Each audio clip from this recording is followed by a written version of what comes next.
PGA Tour pros and amateur golfers look very, very different at impact. Part of the reason is because PGA Tour pros generally have more rotation at impact than amateur golfers. Now, why is that? I get asked this quite a bit on the lesson tee, and I'm going to give you the 5 top root causes for this problem and the solutions for that, because quite honestly, most of the time, this rotation is a product of all the other things happening in your backswing and downswing. If you're new to the channel, do me a favor, hit the subscribe button below so you can see all my new content every week, and also like the video, leave a comment, and more specifically, click the link in the description, fill out the little form so I can reach out to you directly and we can start working on your golf game from anywhere in the world. We're gonna make you better. Let's do it.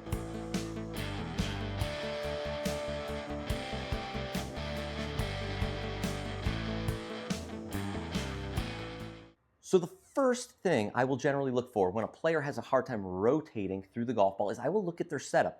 It's the simplest and the easiest thing to identify. The most common trait of a player that can't rotate through impact is that they set up too athletically.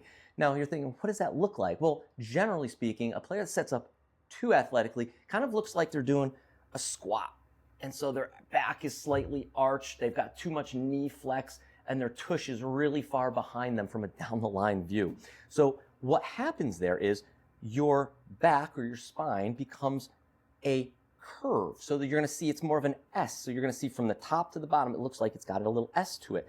That puts you in a very poor position to make a backswing and rotate and make a downswing and rotate. So if I were to have S posture, I would probably be very limited to how far back I can turn and how I could make a downswing and rotate through the ball. So the easiest solution for this, and it's so simple, is you're gonna take your setup and you're going to stand up nice and tall. You're gonna get your legs nice and straight, relax a little bit, take a deep breath. And from here, all you're gonna do is you're gonna put your golf club in your hands, put it straight out, and my knees are locked out right now. And all I'm gonna do is I'm gonna unlock them. A little bit of bounce to it, right? So I didn't bend yet, put a little bit of bounce to my knees, and from here, I'm gonna bend over at the hips. I'm gonna keep bending, keep bending, keep bending, keep bending. What you notice is I didn't bend my knees more, I bent from the hips. Now, my tush stuck out a little bit, but what you're gonna find is if you're videotaping your own swing from the down the line view, your tush will be just outside of your heels. It's never gonna sit way back and behind you. That's gonna force that S posture. If anything, you're gonna feel a little bit more like Jack Nicklaus and you're gonna have a little bit more of C posture. I want you to feel a little rounded. That will free your spine up to be able to hit shots that look more like that. If you set yourself up in a good position, you'll be able to rotate through the golf ball even better. Now, if you've already got your setup worked out, that's wonderful. We can move right on to the second potential problem for not having any rotation.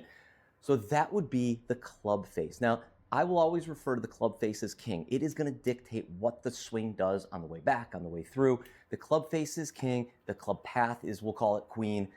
This is super, super important. So what is happening is most players have a hard time rotating through the golf ball at impact is because their club face, as they come down, is open. And they start to make a move to try to correct it. We call it a closing move. So they'll either hang back and try to rotate off this back foot, or they'll try to rotate the club face more down so it's open, open, open. Oh no, I gotta fix it. I'm gonna turn it down and their arms start to go in this direction. We don't wanna have a closing move. We wanna be able to have the face square or a little bit closed to begin with, so then we can just kind of hang on to it and turn and burn through impact.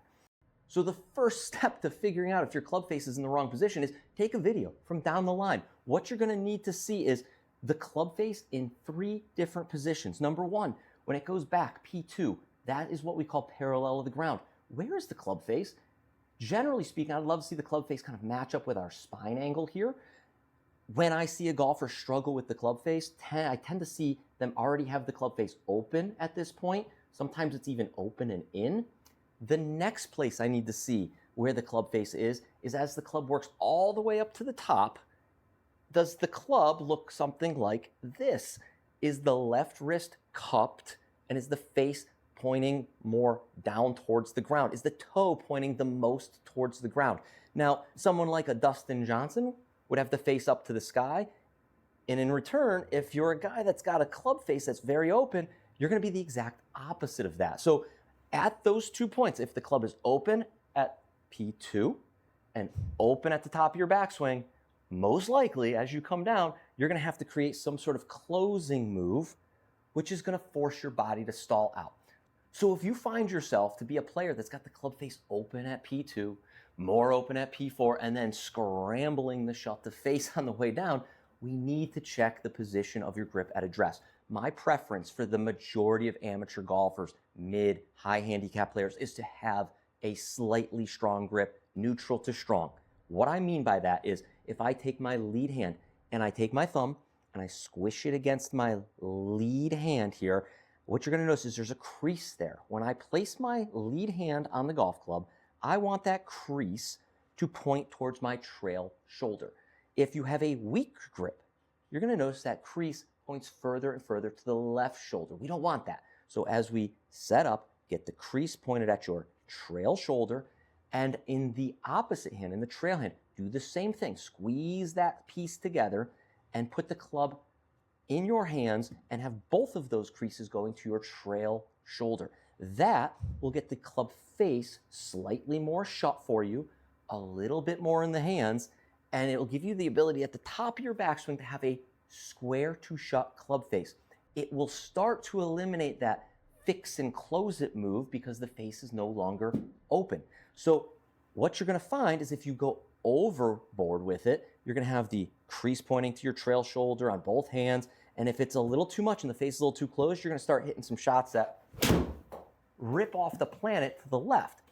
And now, conversely, if you haven't gone far enough with it, what I need you to do is check, see where the ball flight's going, and if it's not far enough and you notice that the flight is still going way out to the right, you need to keep cranking it back over to the left. You got to keep cranking that grip a little more strong and a little more strong. You know, do I need to see you look like, you know, this is a blast from the past, like David Illingworth or Paul Azinger? I don't need this, but I also don't need a super weak grip as well. So do yourself a favor, check on where the grip is. Make sure the two creases are pointing at your trail shoulder so you can start getting the club face to be more square or shut so you can bring that club down and turn and burn through the golf ball. Now, if you've mastered your setup and you've also corrected your club face using your grip, we move on to the third root cause, and that would be your arms. Most of the time, when I see a player that cannot rotate through the golf ball, this trail arm is an issue. When I say that, generally speaking, most players have a hard time rotating through the golf ball do two things with their trail arm. They make it too bent and folded, and they don't externally rotate it enough. Now, not everyone can externally rotate the trail arm, but I'm going to tell you, if it's bent a lot and not externally rotated, it's going to be really hard to hit the golf ball and have some rotation through impact. So what's the fix for that, right? So if you show up to my lesson tee and I've got you here and I see that trail arm bending and folding and working behind you and looking something like this, guess what? When you come down, you got no chance to rotate. You're going to stall out. So what I need you to do is I need you to start increasing the length of this trail arm. Now, I've got a video from a couple weeks ago that would probably help, but let's try a new drill. I love this drill. It's very simple. I call it the hook and ladder, right? So what you're going to do is you're going to take your lead arm and you're going to take it and you're going to wrap it up under the trail arm. So it's going to sit kind of like a little bit of a hook, sit behind your trail elbow. And what I want from you is I want you to try to make some swings with one hand. And you're going to take it back. And from down the line, what you're going to notice is this is going to allow you to not overbend your trail arm. What are we looking for? We're looking to see if we can keep that trail arm bent at most 90 degrees. I don't want to see you overbend it and flex it. I want to see that thing stay at about 90 degrees.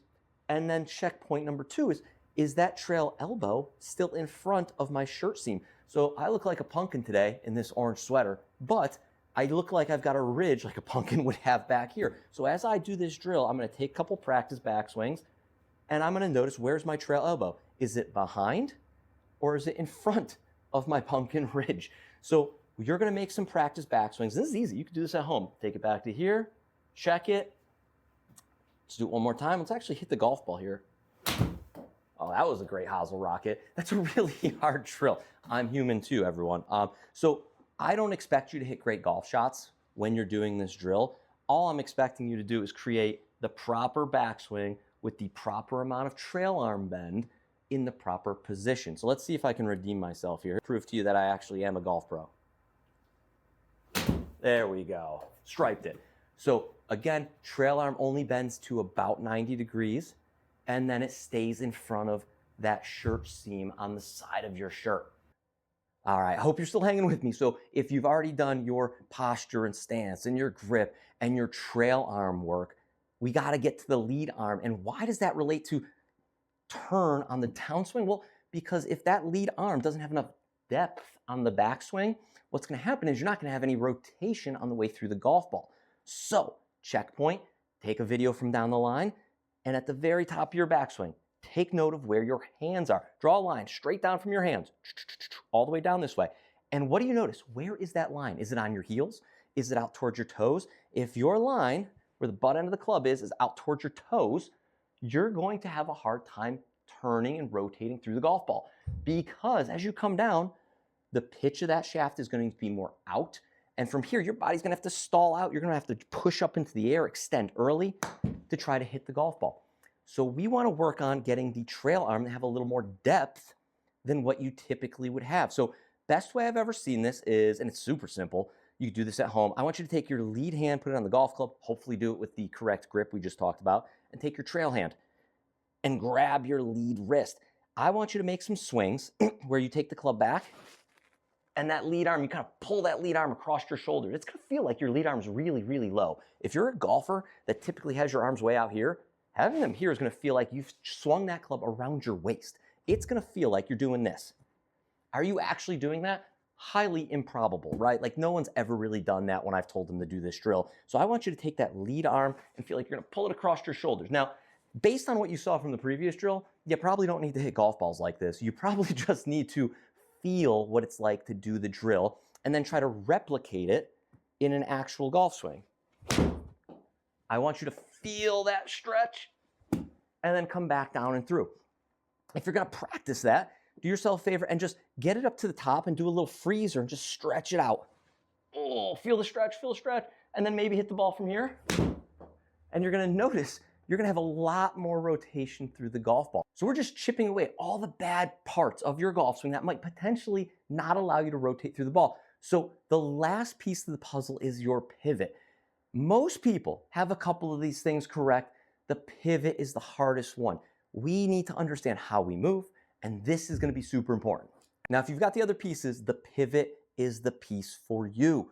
What we need to look at first is how do you move? Now, the best golfers in the world, they don't do these two things. They do not shift their weight off of the golf ball a significant amount. They do not move their upper body or their head or their chest too far backwards. What they don't do is they do not move this back, because guess what? If I need to hit that golf ball, I'm going to have to do one of two things. And if I'm even remotely athletic, I'm going to have to slide forward and then either get too far in front of the golf ball and look it, I can't rotate. Or B, I'm going to hang back and try to throw my hands at it. And guess what? Again, no rotation. The other thing they don't do is they do not take their chest and upper body and put it too far in front of the golf ball. What is that going to lead to? It's going to lead to a golfer that has to slide backwards, push up off the ground, and start smothering the golf ball, start hitting it really fat. They do something very particular with their swing. They turn, they pivot, and they keep their upper body and their lower body on top of each other, preferably slightly forward, not backwards, but slightly forward. So if I have this yellow line in between my 2 feet, what I don't want to see you do is I do not want to see you make a backswing and put your chest and shoulders over your trail leg. Conversely, I don't want to see your chest and shoulders past your lead hip or your lead knee. I need to see you, as a golfer, pivot and feel like your chest is still directly on top of that yellow line. It's going to look actually a little more forward than what you're used to, but that is how we properly pivot. So what I need you to do first is I need you to start checking and seeing where are you going. See where the buttons on your shirt travel on the backswing. From there, once you master pivoting and staying on top of the stick, what I need you to do is work on getting through the golf ball and rotating. So if I kick this stick out of the way and I get into this golf ball, what you're going to notice of the best players in the world is most of them will get right on top of that golf ball, they'll pivot, and as they work through impact, they will shift their weight the most forward the soonest. Not only that, but they will do it with a little bit of pressure and a little bit of force into that lead foot, and more specifically, into the ball of the lead foot, or just closer to the front of the lead foot. That's important because from there, as they move forward and down, and I've done this in other drills, my weight shift drill, when we move forward and down, how do we rotate? If we just push off the toe, we're going to get up on both toes and just extend. And there goes all the rotation. We're back to square one, right? What I need you to do is I need you to pivot, move forward and into that lead leg, kind of do the snap the shaft drill, right? And from here, I need you to push back into that lead heel as hard as you can. That's going to take that lead hip and push it backwards. It's going to force the lead leg to extend, and all of a sudden, you're going to see your hips start to rotate and open up from a position that's more forward than you're used to. What I want you to do is if you're having a hard time doing that, you need to feel it. You need to visualize a little bit. I've got this really cool balance board here, just a piece of wood. It's got a bar underneath it. Now, if you have one of these, that's great. We can practice making some backswings with it under our lead foot. Make the backswing, and what you're going to feel is like the pressure is going to be in your lead heel at the top of your backswing. On the downswing, as you come down, mid downswing, the pressure is going to be into the ball of your lead foot, and as you come through the golf ball, you're going to push back and into that lead heel again. You're going to see some of the best players in the world with that lead foot kind of turning back and kind of exposing the sole of their shoe. That's what they're doing. That's how they're creating some of that rotation.